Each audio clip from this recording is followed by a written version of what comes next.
का इस संडे की एक क्लास में आपका स्वागत है। तो आज का जो हमारा टॉपिक है वो है सामान्य व्यवहार, और उसके आगे है प्रवचन वर्ग, और फिर है आरती। तो टाइम के अनुसार जितना हम फॉलो हो जाएगा हम करेंगे। तो क्लास शुरू करने से पहले मैं एक प्रश्न करना चाहती हूँ आपसे, वो आप बताइएगा, ठीक है?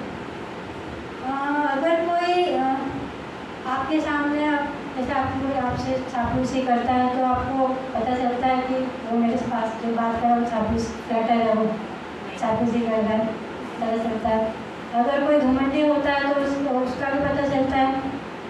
और अगर कोई बहुत क्रोधी है, बहुत बार बार तो बहुत गुस्सा आ जाता है, तो आप जनरली पहचान जाते हो ना, पहचान जाते हो। और कोई बहुत जॉली नेचर का होता है, बहुत हंसी मजाकिया होता है, तो भी आप एक दो बार मिलने से उसको पहचान जाते हो। तो ये कि ऐसा क्या है जिससे हम पहचान जाते हैं कि वो, फिर हम उसके बारे में बना देते हैं ना थॉट कि ये जॉली नेचर का है, वो ज़्यादा घमंडी है, वो ज़्यादा चापलूस इंसान है, वो ज़्यादा क्रोधी है। तो ऐसा क्या देखने में पता चलता है कि वो ऐसा है? ऐसा क्या हम देखते हैं? उससे क्या हम नोटिस करके उसके बारे में एक थॉट बना देते हैं कि वो क्रोधी है, या क्या हम नोटिस करके करते हैं? बातों से पता चलता है। उसकी पहला तो उसकी बातों से, जब हम उससे बात करते हैं तो पता चलता है उसकी बातों से कि वो चापलूसी ऐसी बातें कर रहा है, या वो घमंडी है तो घमंडी अपना ही तारीफ करता रहेगा, गर्वित रहेगा। और हंसी मजाक क्या होगा तो उसके भाव से, उसके जो फेशियल एक्सप्रेशन होते हैं, जो भावनाएं होती है, उससे भी पता चलता है। और क्या हो सकता है जिससे हम पता लगा लेते हैं? एक्शन से, उसके कुछ कर्मों से भी हमने देख रखे हैं या सोच रखे हैं, तो उससे भी पता चलता है। और मेन जो सुनना चाह रही हूँ नेचर, उसके नेचर स्वभाव से भी पता चलता है। और क्या हो सकता है?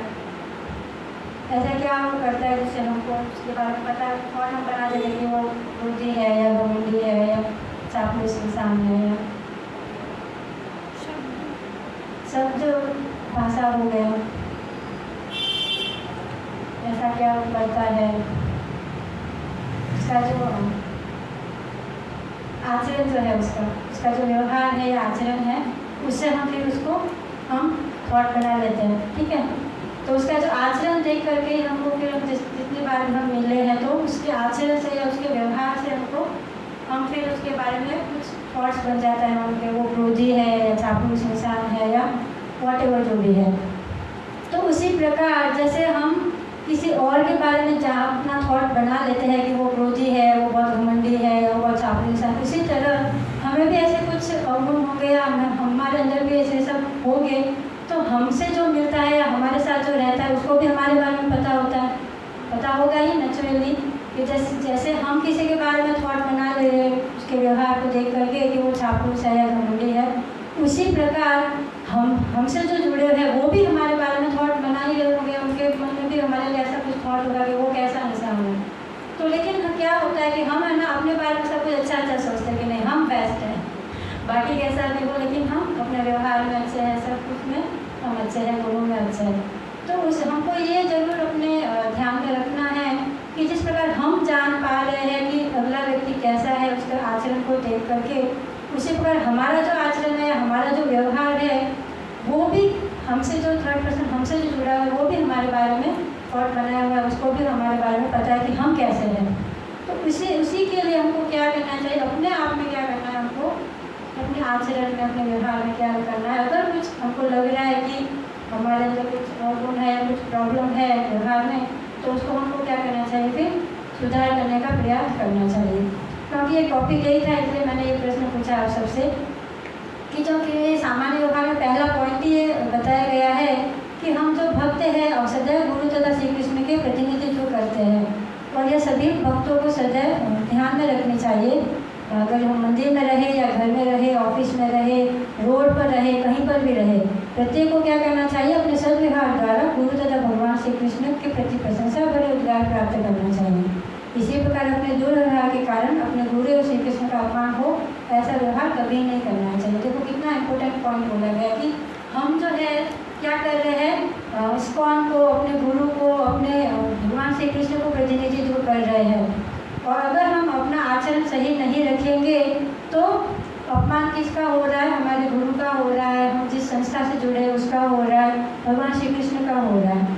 तो इसलिए हमको क्या करना है, अपना जो व्यवहार है उसको बहुत अच्छा रखना है। क्योंकि जैसे उसमें बताया गया है कि कहाँ पर भी रहे, ऐसा नहीं है कि जब हम मंदिर में आ रहे हैं या सेंटर में आ रहे हैं तभी हम एकदम अच्छे से बन के रहेंगे, एकदम टिप टॉप बन करके, चटक नारायण बन करके, वेशभूषा में भी और बातचीत करने में भी, सब में भी। लेकिन जो आचरण होता है ना, वो धीरे धीरे हम छुपा नहीं पाते। अपना जो प्रकृति है हमारी, वो शुरुआत में 1-2 बार हम अपने को अच्छे से कर करके हम अपने प्रेजेंट कर सकते हैं। लेकिन अगर रोज़ आना जाना हो रहा है, मंदिर में आ रहे हैं, तो बाद में क्या होता है, हम फिर नेचुरल हो जाते हैं। तो हमारा जो अंदर का जो है वो भी बाहर प्रतिष्ठित होने लगता है, जो आचरण है। तो हमको ये ध्यान में रखना है कि ज़रूरी नहीं है कि जब मंदिर में हो या सेंटर में हो तभी हमको क्या करना, अपना आचरण अच्छा रखना है, कहाँ पर भी हो। क्योंकि घर पर भी है या कहीं ऑफिस में भी है, कहीं पर भी है, तो हमारा आचरण सब लोग देखते हैं। ऑफिस में भी हमारे जो कलीग्स है, या स्कूल कॉलेज में भी अगर आप स्टूडेंट्स हैं तो वहाँ पर भी हमारे नीचे सबको पता, घूमने के बाद पता चल ही जाता है। तो हम प्रतिनिधित्व कर रहे हैं, तो ये ध्यान रख करके हमको अपना आचरण जो है वो क्या करना है, जी बेस्ट बना के रखना है। कि अगर कोई हमारा जो मिलने वाला व्यक्ति कोई किसी तीसरे व्यक्ति से हमारे बारे में बोले, तो वो क्या बोले, अच्छा ही बोले, कुछ बुरा नहीं बोले। क्योंकि हम प्रतिनिधित्व कर रहे हैं भगवान का, गुरु का, इस्कॉन का, जिस संस्था से हम जुड़े हुए हैं। तो इसके लिए हमको क्या करना है, हमारा जो आचरण है वो हमेशा क्या करना है, अच्छे से अच्छा बनाए रखना है।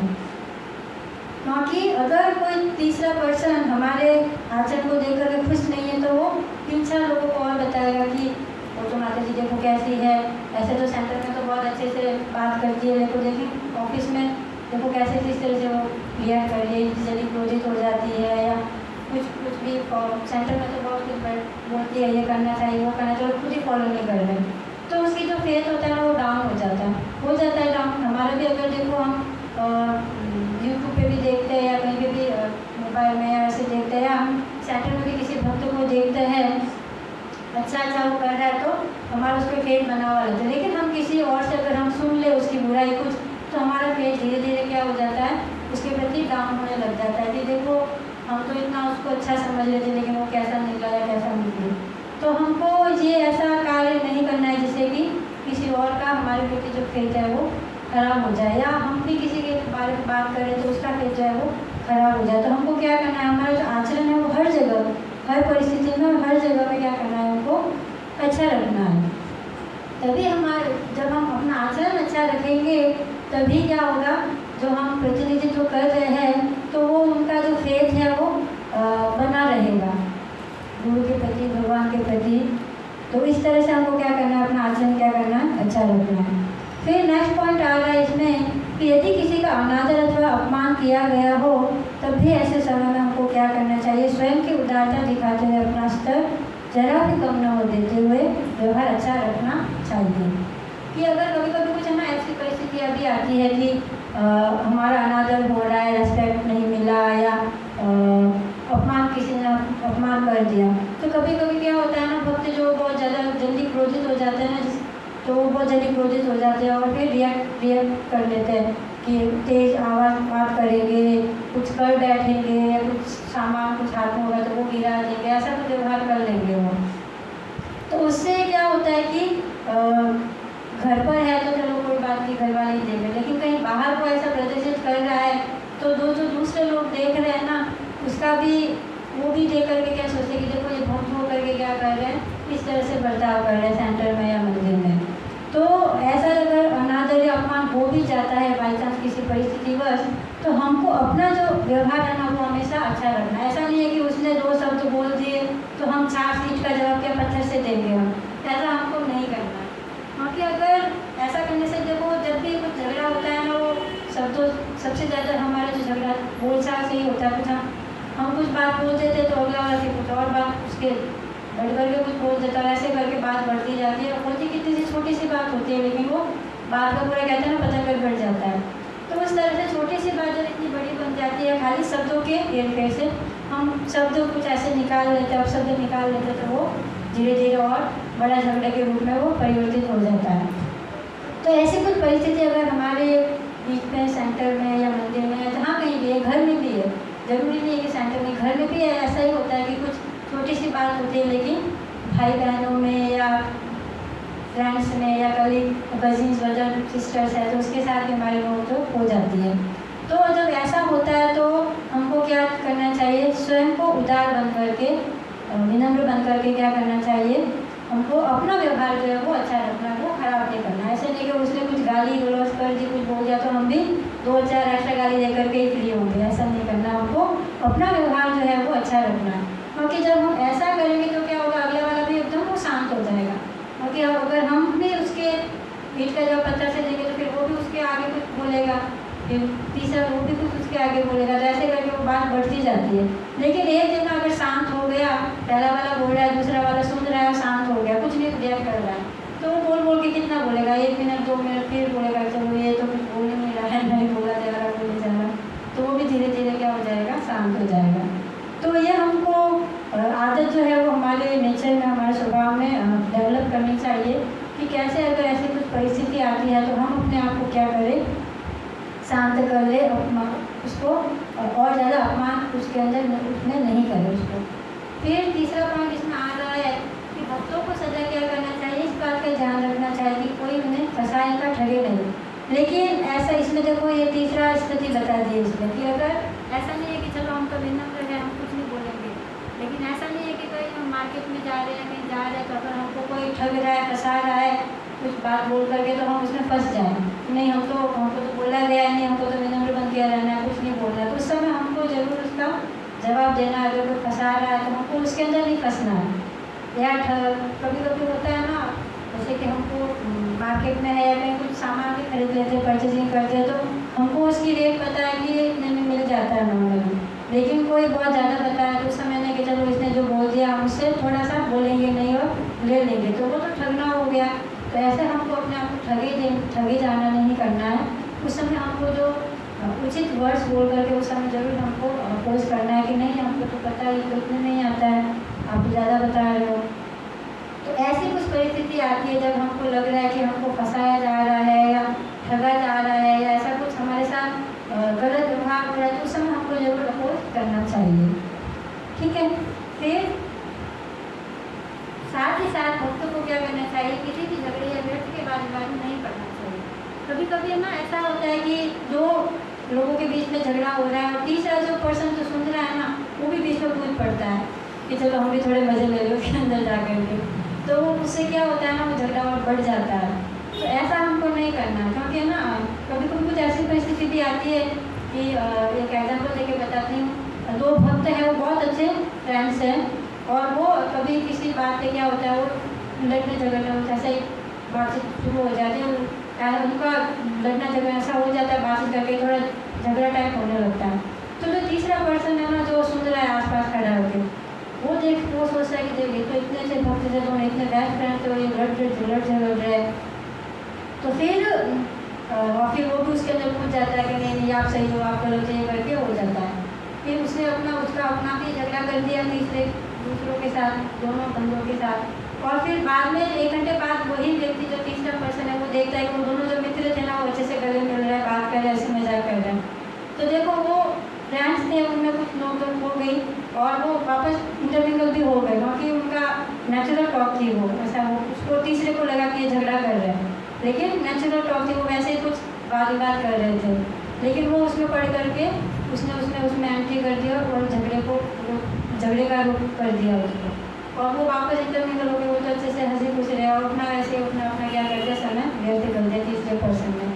तो ऐसा कभी भी नहीं करना। अगर आपको लगता है कि कोई हफ्ते या कोई पर्सन लड़ रहे हैं या वाद विवाद हो रहा है और हमारा उससे कोई लेन देन भी नहीं है, कुछ हमारा उसमें नहीं, लेकिन हम उसमें कूद रहे, तो ऐसा हमको नहीं करना, उसके बीच में हमको नहीं जाना, चुपचाप क्या करना, साइड से निकल जाना, सुनना भी नहीं है, साइड से निकल जाओ सबसे बढ़िया। बाकी हम कुछ ऐसा सुनेंगे फिर उनके प्रति हम कुछ अपना थॉट बना देंगे कि ये तो ऐसा ही है, झगड़ता है, लेकिन हो सकता है कि वो बहुत अच्छी सेवा कर रहा हो। बाकी जब मैनेजमेंट कुछ होता है तो उसमें कभी कभी नोक हो जाती है, कुछ शब्द भी कभी कभी निकल जाते हैं मुँह से, लेकिन वो भक्त अगर बहुत अच्छी सेवा कर रहा है, बहुत अच्छे से सेवा कर रहा है, भक्ति कर रहा है, तो वो तो अच्छे से वो परफेक्ट हो जाएगा। लेकिन हम जो है ना उसके बारे में सोच करके क्या करेंगे, उसके बारे में गलत फेज बना लेंगे। तो जब भी हम उसको देखेंगे ना तो फिर लगेगा ये तो कि कितना झगड़ालू इंसान है। तो हम जो है ना ऐसा अपने ऊपर ले लेंगे कि चलो ये तो झगड़ा करता है, झगड़ा करता है, झगड़ा करता, उसके लिए ऐसा ही थॉट बना लेंगे। तो ऐसा हमको नहीं करना है कि अगर कहीं भी सेंटर में हो या मंदिर में हो या घर पर भी हो तो हमको क्या करना है, अगर कोई दो में कुछ बातचीत हो रही है, वाद विवाद चल रहा है, तो उसके अंदर हमको बीच में नहीं पड़ना चाहिए। और कभी कभी ऐसी स्थिति आती है कि जब हम सीनियर्स होते हैं ना, उस समय ज़्यादा होता है कि जब अगर कोई जूनियर लड़ रहे हैं और उस समय अगर ऐसा लगता है कि हमारे बीच में जाने से वो सॉल्व हो जाएगा, और तो हम उस समय हम उसमें बीच में पढ़ करके उनको दोनों को शांत कर सकते हैं। लेकिन हमारा कोई लेन देन भी नहीं है, हमारे अंदर बात घुसने से भी कुछ फर्क नहीं पड़ना है, तो उस समय हमको उसमें एंट्री नहीं करना चाहिए, बाकी वो और बढ़ता ही जाएगा उससे। उस समय हम साइड से निकल ले, और ऐसा कुछ हमको परिस्थिति लग रही है कि जो लड़ाई झगड़ा कर रहा है, ऐसा कुछ हो रहा है, हमारे अंदर जाने से, हमारे बोलने से शांत हो जाएगा, मामला सॉल्व हो जाएगा, ये झगड़ा बंद हो जाएगा, तो हम उसके अंदर एंट्री कर सकते हैं और दोनों को साइड में लेकर के समझा सकते हैं। उस समय ऐसा उस परिस्थिति में ऐसा कर सकते हैं। फिर इसमें नेक्स्ट पॉइंट बता रहे हैं कि विपरीत लिंग के व्यक्ति से व्यवहार करते समय विशेष सावधानी हमको बरतनी चाहिए। तो यही जैसे कि जेंट्स के लिए माता जी है और माता जी के लिए प्रभु जी है, तो उस समय जब हम डीलिंग करते हैं तो हमको बहुत सावधानी बरतनी चाहिए व्यवहार करते समय। स्पेशली माताओं को क्या क्या ध्यान रखना चाहिए कि थोड़ा अगर हम हमारे कुछ मैनेजमेंट से रिलेटेड या कुछ सेवा से रिलेटेड कुछ हमको बात करना पड़ रहा है गुरु जी लोगों से, तो हमको एक तो थोड़ा सा डिस्टेंस मेंटेन करके रखना चाहिए। ऐसे नहीं है कि एकदम क्लोज होकर के हम उनसे बात कर रहे हैं और डिस्कस कर रहे हैं। थोड़ा सा हमको क्या करना है, माताओं को क्या करना है, गुरु जी से थोड़ा सा डिस्टेंस मेंटेन कर करके ही उनसे बात करनी है। और क्या कर सकते हैं, ज़्यादा हंसी मजाक या वैसा कुछ हमको ज़्यादा नहीं करना चाहिए उस समय जब हम कुछ डिस्कस कर रहे हैं।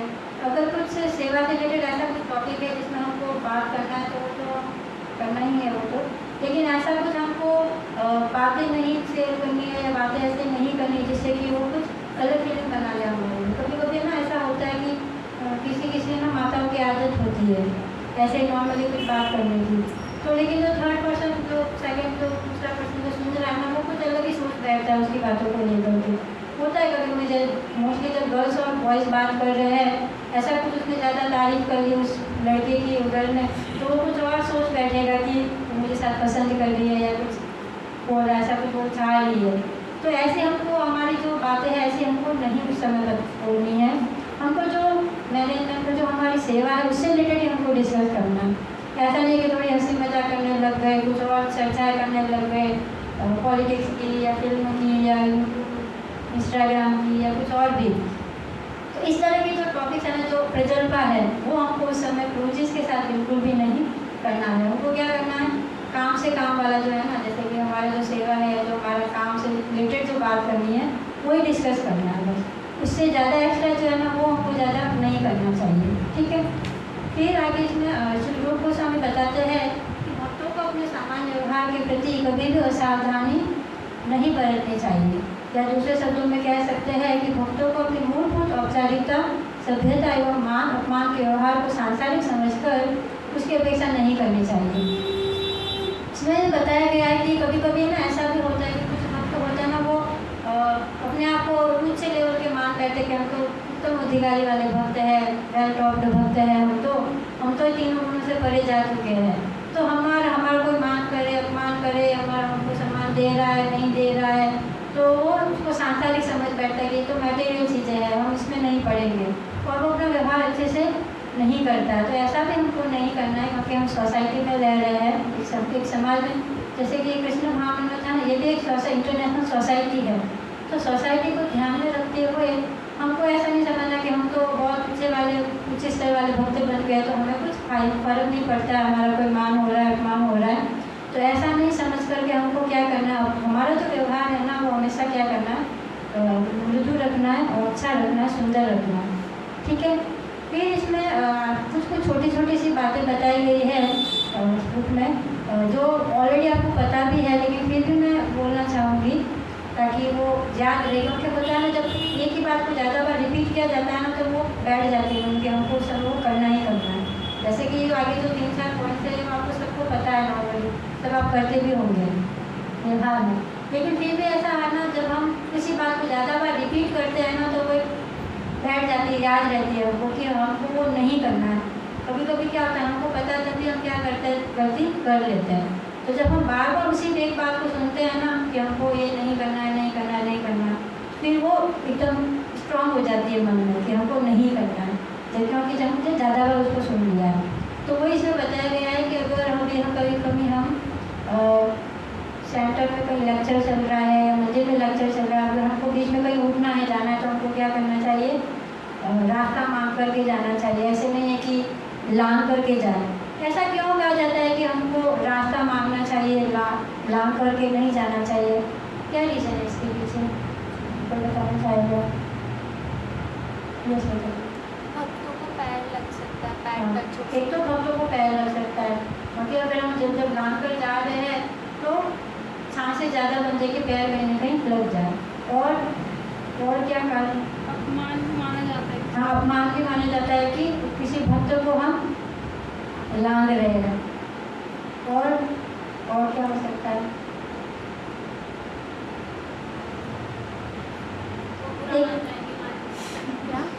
बुरा मान लेंगे। हाँ, बुरा मानेंगे, ये भी हो सकता है, बुरा लगेगा। सही बताया माता जी ने, अगर हम लांग करके जा रहे किसी भक्त को तो पैर भी लगेगा। तो जैसे कोई पुराना भक्त है तो वो तो इतना बुरा नहीं मानेगा कि चलो गलती से लग गया होगा। लेकिन कोई नया नया बैठा है, कोई पहली बार ही आया है, उसको लांग करके जा रहे हो, टच करके जा रहे हो, तो उसको बुरा भी लग सकता है। तो ऐसे कुछ कारण है। और एक कारण ये भी हो सकता है कि हमारे हृदय में भी परमात्मा निवास कर रहे हो, उसके हृदय में भी परमात्मा निवास कर रहे हैं। तो जब हम किसी भक्त को लांग करके जा रहे हैं तो परमात्मा का भी अपमान हो रहा है। तो इस तरह से हमको क्या करना चाहिए, अगर हम जा रहे हैं तो हमको हाथ से, जैसे इसमें पुस्तक में आप सब देख सकते हैं, इसमें बताया गया कैसे हाथ से इशारा करके हम बोल सकते हैं कि कृपया हमें जाने के लिए मार्ग दीजिए। तो ऐसे करके हमको क्या करना चाहिए, जाना चाहिए। जब और इसमें बताया गया है कि किसी से भी स्वयं के पैर स्पर्श हो जाना अपराध माना जाता है, और मंदिर में बैठे हुए लोगों के बीच से मार्ग अपराध माना जाता है। अगर ऐसा कुछ हमको स्पर्श हो भी जाता है तो हमको क्या करना चाहिए, उस समय दाहिने राइट हैंड से छू करके हमको क्या करना चाहिए, क्षमा मांगनी चाहिए और प्रणाम करना चाहिए। ऐसा क्यों करते हैं? अगर जरूरी नहीं, पर्सन कभी हमारा ना हाथ पैर कहीं लग भी जाता है, जैसे कि किताब पे लग गया, पुस्तक पे लग गया, या किसी स्पिरिचुअल चीज़ें जैसे कि करताल है, मृदंग है, या ज्यादा संख्या है, जो भी स्पिरिचुअल चीज़ें हमारा कभी कभी मृदंग है, कभी कभी गलती से क्या होता है ना, जल्दबाजी में पैर लग जाता है, तो हम क्या करते हैं, वापस छू करके उसको प्रणाम करते हैं। ऐसा क्यों करते हैं?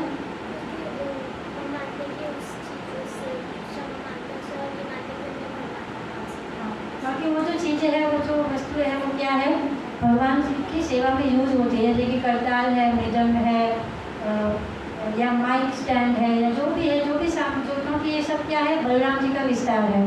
बलराम जी का विस्तार है, तो इसलिए हमको ये जो स्पिरिचुअल चीज़ें जो भी भगवान की सेवा में यूज हो रही है, ये माइक हो गई, जैसे कि ये भौतिक चीज़ों से बना है, ये पंचभूत से बना है, लेकिन ये क्या है, अभी स्पिरिचुअल हो गया, क्योंकि इसलिए क्या हो रहा है, मैं बोल रही हूँ और आप श्रवण कर रहे हैं, भगवान से रिलेटेड जो टॉपिक है वो चर्चाएँ हो रही है इस पर, तो ये भी भगवान की सेवा में क्या हो रहा है, यूज़ हो रहा है। लेकिन इसी पे अगर कोई फिल्म बॉलीवुड गाना गा रहा है तो वो भौतिक इंद्रिय हो गई, अपनी इंद्रिय की और दूसरों की इंद्रिय के लिए यूज हो रहा है। लेकिन जब ये चीज़ भगवान की सेवा में यूज हो रही है तो तब ये क्या बन जाती है, स्पिरिचुअल बन जाती है।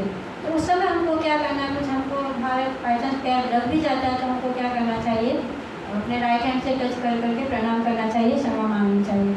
और अगर किसी व्यक्ति के से पैर टच हो जाता है तो उस समय वही सेम रीज़न है कि उसमें भी क्या है, परमात्मा निवास करता है। तो अगर हम उनके पैर लगा रहे, टच कर रहे तो परमात्मा का भी अपमान हो रहा है। तो उस समय हमको क्या करना चाहिए, पहले तो हमको ये ध्यान में रखना है कि पैर टच न हो।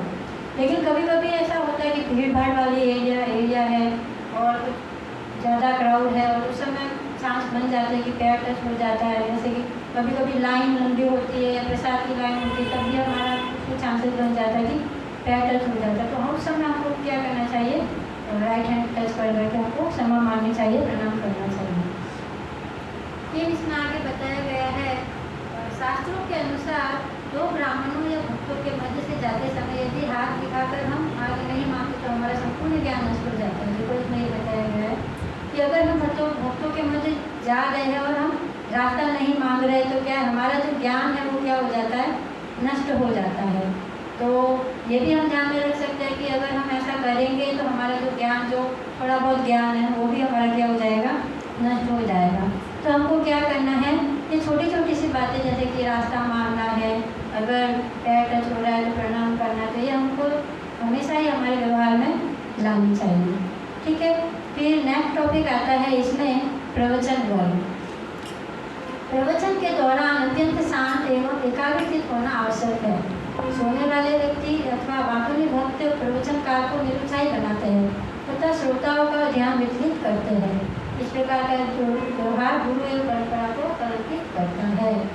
तो जब नॉर्मली जब हम लेक्चर में भागवत गीता का लेक्चर हो रहा है या भागवतम का हो रहा है तो उस समय अगर बाई चांस कभी कभी क्या होता है ना, अगर कोई पर्सन जो आगे बैठा उसको नींद आ रही है तो वो जो स्पीकर है जो लेक्चर दे रहा है उसको भी क्या करता है, निरुत्साह कर देता है। वो भी डिसअपॉइंटेड हो जाता है। वो भी जो उससे अच्छा है उसको बोलने के उतना पूरा टॉपिक कवर करके लाया कि मुझे ये पॉइंट्स बताने हैं, लेकिन जब वो इस ऑडियंस को देखता है कि ऑडियंस कोई ध्यान ही नहीं दे रही है, अच्छे से ध्यानपूर्वक श्रवण नहीं कर रही है या उसको झपकी आ रही है, नींद आ रही है, तो जो स्पीकर है ना वो भी फिर है ना ज़्यादा कुछ जो बताने वाला है वो पूरा नहीं बताएगा कि बता के क्या फ़ायदा, तो वो भी निरुत्साह हो जाता है। और फिर जितना उसको बताना, जितना उत्साह से वो बताने वाला था वो फिर उसको कम कर देता है।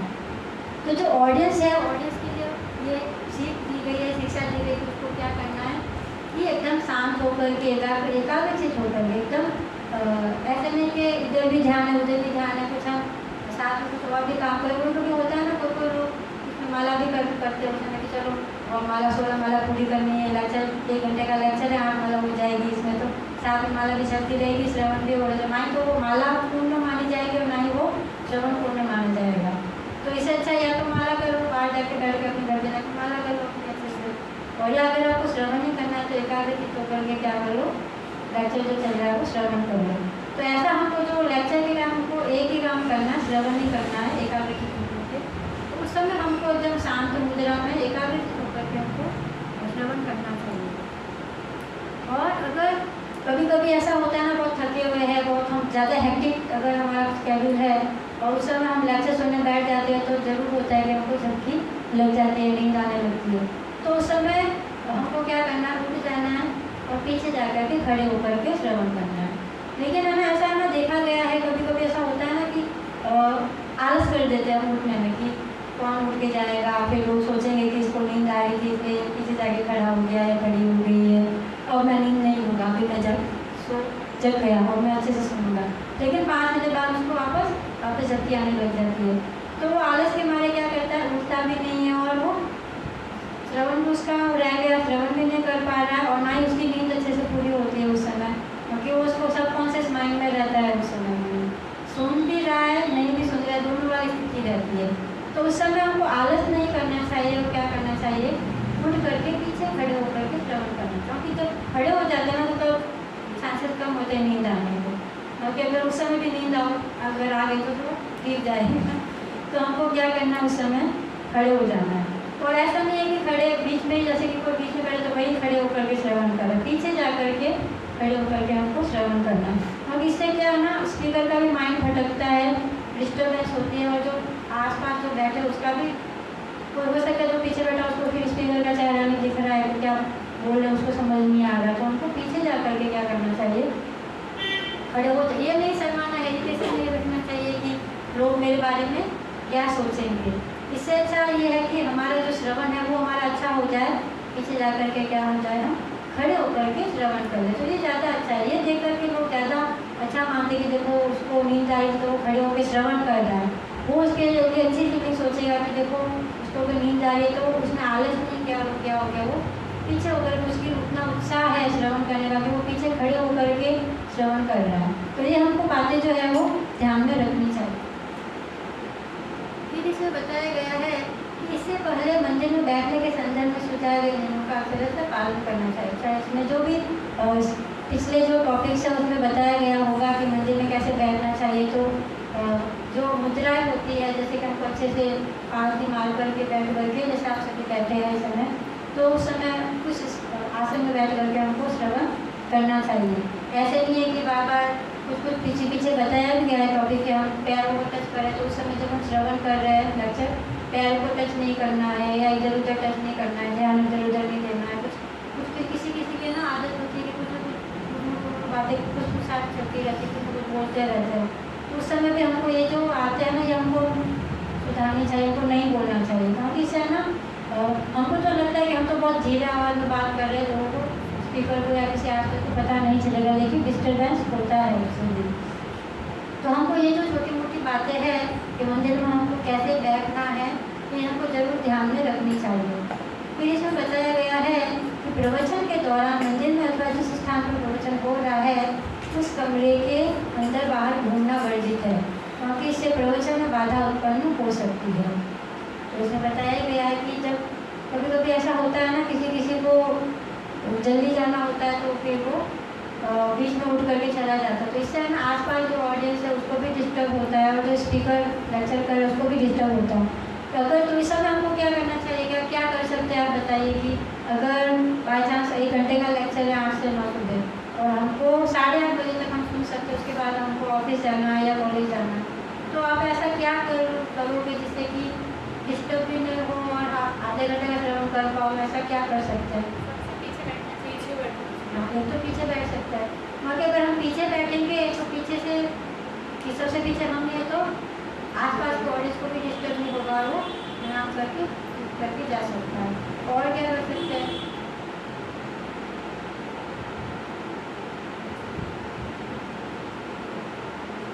माता जी कुछ तो डिवोटीज ना चिट भेज देते हैं कि मतलब हम जाना चाहते हैं, तो मतलब बहुत पास जो होते हैं, जैसे प्रभु जी बताते हैं कि अगर कोई जा रहा है तो फिर बोल के ऐसे जाना चाहिए। हाँ, ये तो जैसे कि छोटी क्लास है उसमें अगर हम उसमें हम वैसे है ना, जब होता तो ना वो परमिशन लेके जाना चाहिए, लेकिन अगर बहुत ज़्यादा लोग है श्रवण कर रहे हैं उस समय अगर आप इसमें परमिशन दोगे तो स्पीकर को भी डिस्टर्बेंस होगा। तो उस समय बस एक ही है कि हम पीछे बैठ जाए और ऐसी जगह पे बैठे कि ज़्यादा और आसपास के लोगों को डिस्टर्ब भी ना हो। ऐसे नहीं कि फिर तो साइड में ही बैठे, पीछे की साइड में बैठेगी, ताकि हमारा जो मार्ग है जाने का वो और आगे पास आसपास जो बैठे उनको भी डिस्टर्ब नहीं हो, और उस समय प्रणाम कर करके उस समय परमिशन लेने की जरूरत नहीं है। अगर ज़्यादा लोग हैं तो उस समय प्रणाम कर करके वो चले जा सकते हैं। तो ये हम कर सकते हैं उस समय, ताकि दूसरे लोग डिस्टर्ब नहीं हो। कि कभी कभी है ना, अगर बीच में कोई बैठा है कि नहीं हम तो आगे बैठ करके श्रवण करेंगे और उसके बाद फिर अगर उसको कहीं जाना है तो फिर वो बीच में उठ करके जाता है, तो सारी ऑडियंस जो है वो डिस्टर्ब हो जाती है। और ना एक बात और भी है कि कभी कभी ऐसा होता है, कभी कभी क्या मोस्टली होता है कि जो ऑडियंस होते हैं वो क्या करते हैं, अपना जो मोबाइल है वो स्विच ऑफ या फ्लाइट मोड या साइलेंट मोड पर नहीं रखती है। तो उससे क्या होता है ना, बीच में डिस्टर्बेंस भी किसी न किसी का कॉल आ जाता है तो फिर वो डिस्टर्ब होगा। अगर जो इम्पोर्टेंट कॉल होता है तो वो तो क्या करता है, बात ही कर लेते हैं लेक्चर सुनते सुनते भी।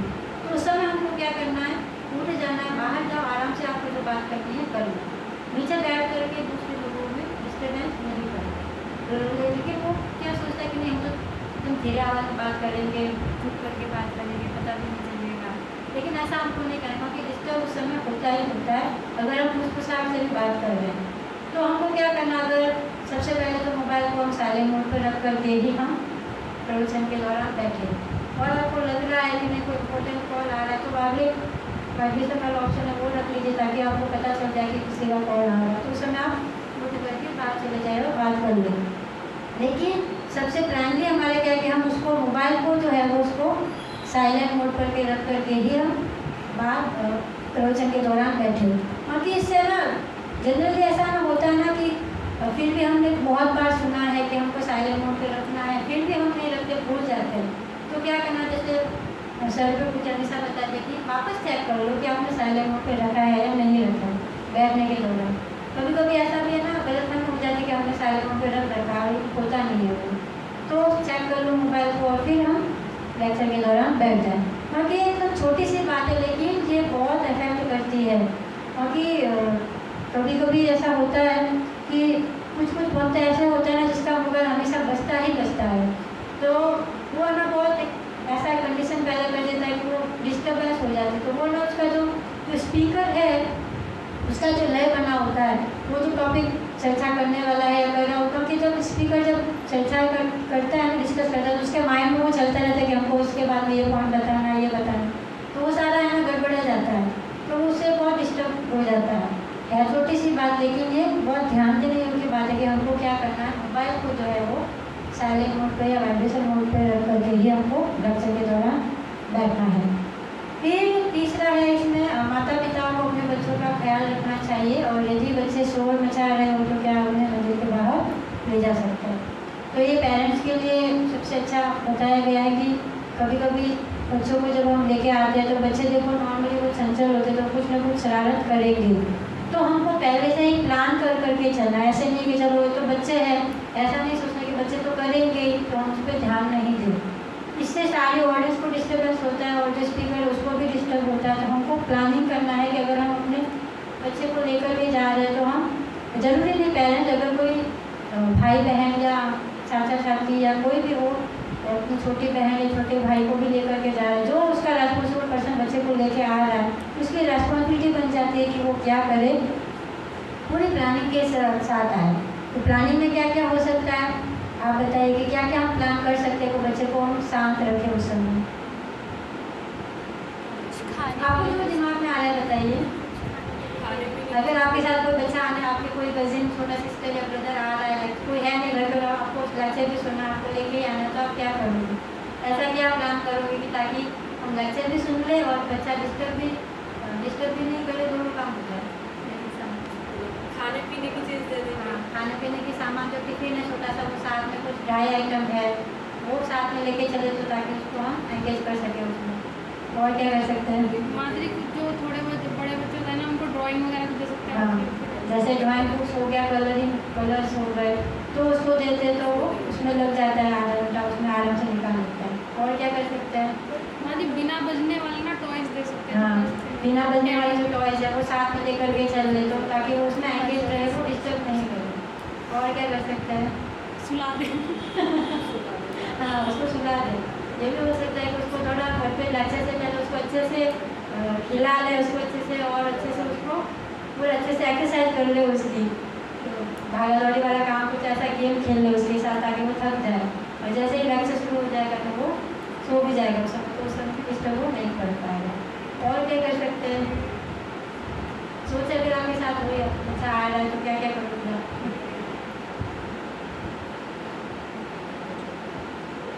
थोड़ा माधुरी पीछे भी बैठना चाहिए ताकि हाँ, पीछे वहाँ की जब आगे है ना बच्चा है ना, अगर डिस्टर्ब भी नहीं करा तो इधर उधर तो घूमेगा, इधर चलने वाला है, छोटा थोड़ा वॉकिंग वाला है तो वो फिर इधर, अगर क्रॉलिंग वाला है तो घुटनों के बल चलेगा, इधर उधर जाएगा, कुछ सामान को छेड़ेगा, टच करेगा, गिराएगा। तो उस समय हमको क्या करना है कि बच्चों को, तो बच्चे वालों को क्या करे, थोड़ा पीछे जा कर के साइड में बैठे, ताकि बच्चा उधर का एरिया में घूमे या बैठे, या और जो जैसे आप सबने बताया सही है, वो टॉयज ले सकते हैं, खाने पीने का सामान ले सकते हैं, उसको थोड़ा एंगेज करने के लिए कुछ ना कुछ हम प्लानिंग कर करके चले। तो उससे क्या होगा, आपका लेक्चर भी अच्छे से श्रवण कर पाओगे, बच्चा भी खुश है, वो भी मतलब वो भी है ना कभी कभी डिस्टर्ब हो जाता है कि हम मना करते हैं ना, छुप मार भी देते कभी कभी पेरेंट्स उसको समय, तो उससे फिर वो अगर आप मार भी दे रहे हैं, कोई मुँह पे हाथ रख देता है तो उससे वो और डिस्टर्ब होता है, और ज़्यादा चिल्लाता है वो, और मारा भी है तो वो ज़्यादा जोर से रोएगा, अगर कम रो रहा है तो मारा तो और ज़्यादा तेज रोएगा, और डिस्टर्बेंस हो जाएगा। तो उस समय हमको क्या करना है, छोटी छोटी टिप्स है, ये है ना सभी को ध्यान में रखनी चाहिए, ताकि क्योंकि इससे देखो हमारा ही फायदा होने वाला है, दूसरों का तो होगा ही, हमारा भी सबसे पहले फायदा होगा, हम अच्छे से श्रवण कर पाएंगे, क्योंकि हम आए किस लिए थे, श्रवण करने के लिए, और वही नहीं हो रहा है तो फिर क्या फायदा। तो ये छोटे छोटे जो टिप्स है हमको ये जरूर ध्यान में रखनी चाहिए। फिर इसमें बताया गया है कि संबंधित या प्रश्न जो है वो पूर्ण नम्रतापूर्वक पूछे जाए।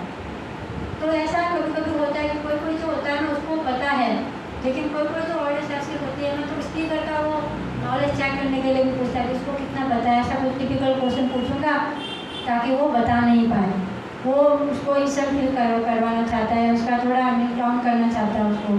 तो ऐसे जो प्रश्न होते हैं ना वो नहीं पूछने चाहिए कभी भी। अगर आपको पता है और खाली उसका चेक करने के लिए, ज्ञान चेक करने के लिए आप पूछ रहे हो, तो ये उसका कोई फ़ायदा नहीं, इसका कोई वो नहीं है। तो ऐसा आपको क्वेश्चन पूछना ही नहीं चाहिए। क्वेश्चन कैसे होने चाहिए, 3 प्रकार के बताए गए हैं। सबसे पहले जो प्रश्न होता है वो फिलोसॉफिकल होता है। कुछ इसमें अगर फिलोसॉफिकल टॉपिक चल रहा है तो जो तत्व वाला जो क्वेश्चन होता है, फिलोसॉफी जो होती है, वो अगर आपको समझ में नहीं आ रही है तो वो हम पूछ सकते हैं कि हमको ये समझ में नहीं आया, आप थोड़ा क्लियर कर लेंगे। और दूसरा जो होता है वो डाउटफुल जो क्वेश्चन होता है ना, जैसे हमने कहीं और कुछ और सुन रखा होता है और अभी लेक्चर में कुछ उसी टॉपिक से रिलेटेड कुछ और बता दिया तो हमको डाउट क्रिएट हो जाता है कि उसमें तो हमने ये सुना था, उन प्रोच ने तो हमें ऐसा बताया था, अभी ये कुछ ऐसा बता रहे हैं, तो हमारे मन में ना शंका, डाउट हो जाती है। तो डाउट को जरूर क्लियर करना चाहिए। उस समय आप हाथ खड़ा करके नम्रतापूर्वक पूछ सकते कि हमें कुछ डाउट हो गया तो कृपया उसको क्लियर कर देंगे। तो ये पहला हो गया प्रश्न फिलोसॉफिकल, दूसरा डाउटफुल जो प्रश्न होते हैं। तीसरा जो होता है ना इन्फॉर्मेटिव होते हैं, जिज्ञासा वाले होते हैं, कुछ जानने के लिए हम इच्छुक है कि उसके बारे में हमको ज़्यादा पता नहीं है, उसके बारे में हमको कुछ इन्फॉर्मेशन लेनी है, तो उससे रिलेटेड भी कुछ क्वेश्चन होते हैं। तो ये 3 प्रकार के क्वेश्चन होते हैं। तो ये तीनों ही प्रकार के जो क्वेश्चन हैं हमको पूछने से पहले हमको जो व्यवहार है ना, हमको कैसा करें, तो नम्रतापूर्वक पूछना है। और बोलने से पहले हमको जो लेक्चर देने वाला है उसको थैंक यू बोलना है कि thank you for the wonderful lecture, आपने बहुत अच्छे से टॉपिक को समझाया, मेरा कुछ डाउट है, मेरा कुछ फिलोसॉफिकल प्रश्न है, मैं फिर वो प्रश्न आपका जो प्रश्न है वो पूछना चाहिए। ऐसे नहीं है किसी ने हाथ खड़ा किया और पूछ लिया। हाथ खड़ा करने के बाद भी जब स्पीकर आपको बोलते हैं कि आप बताइए, पूछिए, तब हमको पूछना चाहिए। ऐसे नहीं कि जैसे कि 3-4 जन हाथ खड़े हो जाते हैं ना, तो हाथ खड़ा करते ही बोलने लग जाते हैं, तो ऐसे हमको नहीं करना चाहिए।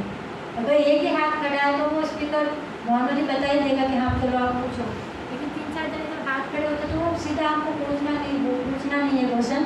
जब स्पीकर आपको अलाउ करके आप पूछिए, तब आपको क्वेश्चन नम्रतापूर्वक हमको क्या करना चाहिए, पूछना चाहिए। फिर इसमें लास्ट पर बताया गया है पॉइंट कि श्रीमद् भागवतम अथवा भगवद गीता प्रवचन के समय प्रवचन करता जिस लय में श्लोक गा रहे हो उसी लय में दूसरों को भी अनुकरण करना चाहिए। ये नॉर्मली जब भगवद गीता का जो भागवतम के क्लासेस होती है शुरुआत में, मॉर्निंग के टाइम पे होते हैं, रात के टाइम पे भगवद गीता क्लास होती है, उस समय जो सबसे पहले जो है ना जो चर्चा होने वाला है वो श्लोक बोला जाता है। तो जिस लय में स्पीकर बोल रहा है उसी लय ताल में हमको क्या जो रिपीट करना है, तो हमको उसी ताल में हमको लय में बोलना चाहिए। ऐसे नहीं है कि मैंने कुछ दूसरी राग बोल दी है और जो अगला वाला जो है वो कुछ और राग में बोल रहा है, तो इससे है ना वो लय ताल बैठती नहीं है, तो डिस्टर्बेंस हो जाता है। तो जिस लय में स्पीकर बोल रहा है उसी लय में हमको क्या करना चाहिए, प्रयास करना चाहिए।